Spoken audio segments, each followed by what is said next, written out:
Now, each and every British taxpayer pays more than £100 a year to subsidise farmers under the Common Agricultural Policy.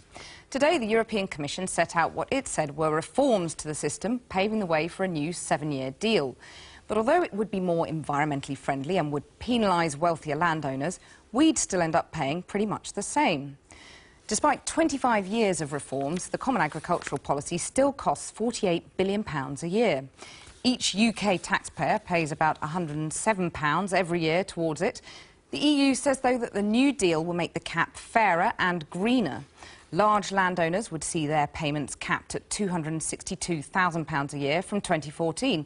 And in future, 30% of the direct subsidies farmers get will depend on meeting new environmental criteria. And yet, at a time when food prices are at an all-time high, up 15% in the past year, there will be no meaningful cut in the subsidies. The cap currently accounts for 40% of all EU spending. Under this deal, it would go down to, wait for it, 37.5%. Well, I'm joined now in the studio by Tom Hind of the National Farmers Union and from the European Parliament in Brussels by the Conservative MEP Dan Hannan. Dan, this is a greener and fairer deal, and what's not to like? What's not to like? How about this? The Common Agricultural Policy has been a disaster for Africa in particular and the developing world more widely, freezing producers out of our markets. It's been an ecological calamity in Europe. It encourages the felling of hedgerows, the use of chemical-based fertilizers and pesticides. And for this privilege, we pay twice over. We pay the £107 per person in taxes that you mentioned. What you didn't mention was the nearly £2,000 in higher food bills that the average family of four pays every year to maintain this system, because we're storing and propping up the prices of this food. It is a calamitous system that has been especially bad for Britain.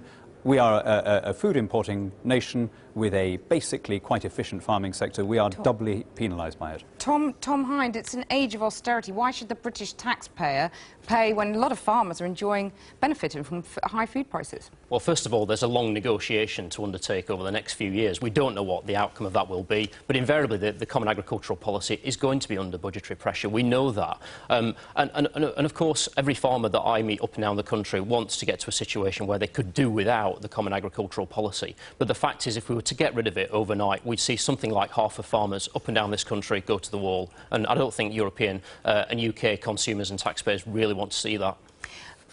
Dan Hannan, the talk there of long negotiations ahead. I mean, what should the government do now? Should they veto this, or would they end up with worse? Well, the trouble is that if you veto, you end up with the status quo now, which isn't really any better off. I mean, look, it's been the objective of every British government to reform the CAP since we joined the EU nearly 40 years ago. In fact, even going back to before we joined, it was an objective of the Macmillan government, while we were negotiating. And nothing has changed. Has this government been outmanoeuvred by the French again?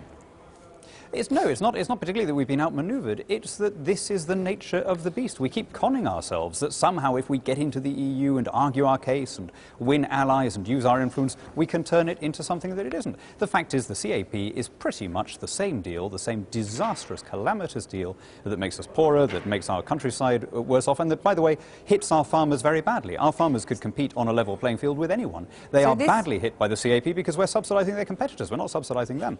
So this gives Tory MPs and MEPs more ammunition to leave the EU, does it? Well, if we need it anymore, I mean, on top of the fact that we're being dragged into this disastrous economic crisis in the euro, on top of the fact that our democracy has been traduced, one way of putting it, Cathy, is this. Look at how the EU has performed the functions it already has. It's controlled the CAP since 1960. Look at the disaster it's produced. Is there anything in that record that tells you that this is the right organisation to put in charge of our other policies? Tom Hind, the cap, the NFU in the past has said that the cap should be, that farmers should be dependent on the market rather than the cap. Why not just call for the cap to be scrapped then?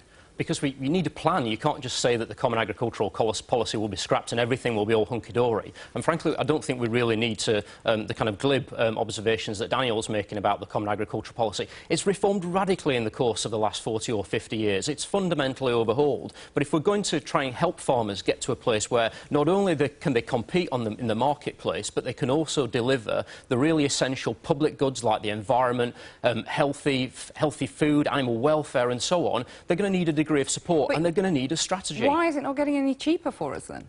Well, I think that there's some misconception here. The Common Agricultural Policy costs around about 23 pence for every person in Britain. Now, some may argue that's or actually... £107 a year. Yeah, or indeed, or some may argue that's a relatively small price to pay for the benefits that they get out of it in terms of the provision of food from farmers up and down this country and across the European Union at relatively affordable prices. The cap doesn't cost consumers any more in terms of higher food prices. Fundamentally, if you got rid of the Common Agricultural Policy, you would lead to higher food prices by eliminating farmers off the land, and I don't think European consumers and the public want to see that.